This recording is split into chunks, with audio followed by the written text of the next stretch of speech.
Taste the Daily.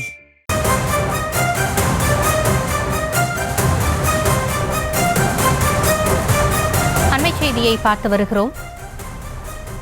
மாணவி வன்கொடுமை சம்பவம் தொடர்பாக முதலில் எங்கு புகார் அளிக்கப்பட்டது என்பது குறித்து உயர்கல்வித்துறை அமைச்சர் கோவி செழியன் விளக்கம் அளித்திருக்கிறார். அது குறித்தான அண்மை செய்தியை பார்த்து வருகிறோம். விவரங்களோடு இணைகிறார் எமது செய்தியாளர் பாரிகார்த்திக். அமைச்சர் விளக்கம் அளித்திருக்கிறார், என்னென்னவெல்லாம் தெரிவித்திருக்கிறார், முழு விவரங்கள் என்ன? வணக்கம். அண்ணா பல்கலைக்கழக வளாகத்தில் நடந்த குற்றம் தொடர்பாக பாதிக்கப்பட்ட மாணவி காவல்துறை அவசர உதவி எண் 100க்கு நேரடியாக தொடர்பு கொண்டு புகார் அளித்துள்ளதாக தற்போது உயர்கல்வித்துறை அமைச்சர் செழியன் தற்போது தெரிவித்திருக்கிறார்.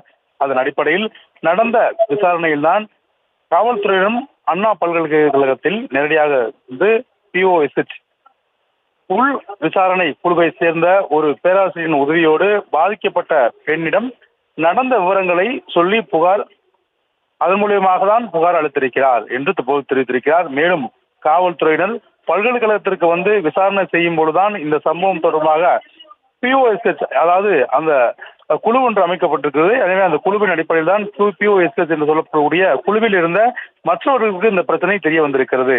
அதை வைத்துதான் POSH குழு நேரடியாக புகார் அளிக்கவில்லை என தெரிவித்திருந்தேன்.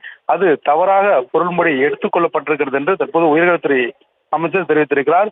மேலும் அவர் கூறியபடி கிட்டத்தட்ட இந்த POSH குழு நேரடியாக புகார் அளிக்கப்படவில்லை என தெரிவித்திருந்தேன். அது தவறான பொருள்படி எடுத்துக் கொள்ளப்பட்டது என்றும் தெரிவித்திருக்கிறார்.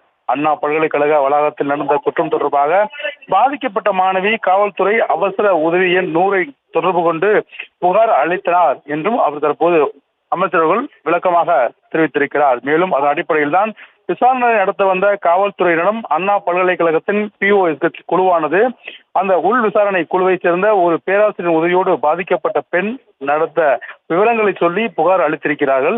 காவல்துறையினர் பல்கலைக்கழகத்துக்கு வந்து விசாரணை செய்யும் போதுதான் இந்த சம்பவம் தொடர்பாக POSH குழுவில் இருந்த மற்றவர்களுக்கு இந்த பிரச்சனை தெரிய வந்திருக்கிறது என்றும் தெரிவித்திருக்கிறார். மேலும் இதை வைத்தான் POSH குழு நேரடியாக புகார் அளிக்கப்படவில்லை என தெரிவித்திருந்தேன் என்றும் அது தவறான பொருள்படி எடுத்துக் கொள்ளப்பட்டது என்றும் தற்போது அமைச்சர் விளக்கம் அளித்திருக்கிறார்.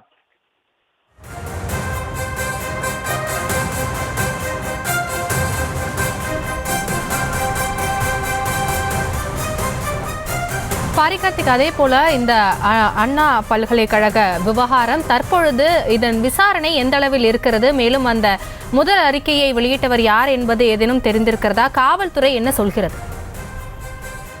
காவல்துறை சார்பில் இது குறித்து விசாரணை மேற்கொண்டு வருவதாக ஆணையர் கூட தெரிவித்திருந்தார். அதன் அடிப்படையில் தொடர்ச்சியாக அந்த விசாரணையும் ஒரு பக்கம் நடைபெற்று வருகிறது. பாதிக்கப்பட்ட பெண்ணுடைய அந்த தகவல் கொடுத்த முதல் தகவல் அறிக்கை எப்படி வெளியே வந்தது என்பது குறித்து பல்வேறு விஷயங்கள் தொடர்ச்சியாக காவல்துறை சார்பில் விசாரணை மேற்கொண்டு வருகிறார்கள். அதன் அடிப்படையில் உடனடியாக அந்த செயலை செய்தவர்கள் தண்டிக்கப்படுவார்கள் என்றும் தற்போது காவல்துறை சார்பில் தெரிவிக்கப்பட்டிருக்கிறது. பல்வேறு அரசியல் கட்சி தலைவர்கள் கூட இந்த அறிக்கை எப்படி வெளியே வந்தது என்ற கேள்வியை முன்வைத்திருக்கிறார்கள். எனவே அதன் அடிப்படையில் காவல்துறையினர் அது தொடர்பாகவும் விசாரணை நடத்தி வருவதாகவும் உடனடியாக அவர்கள்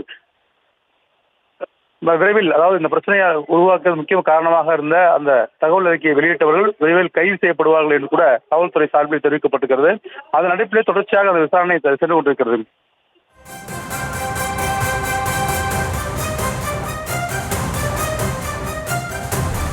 தங்களுடைய தற்போதைய விவரங்களுக்கு நன்றி பாரிகார்த்திக்.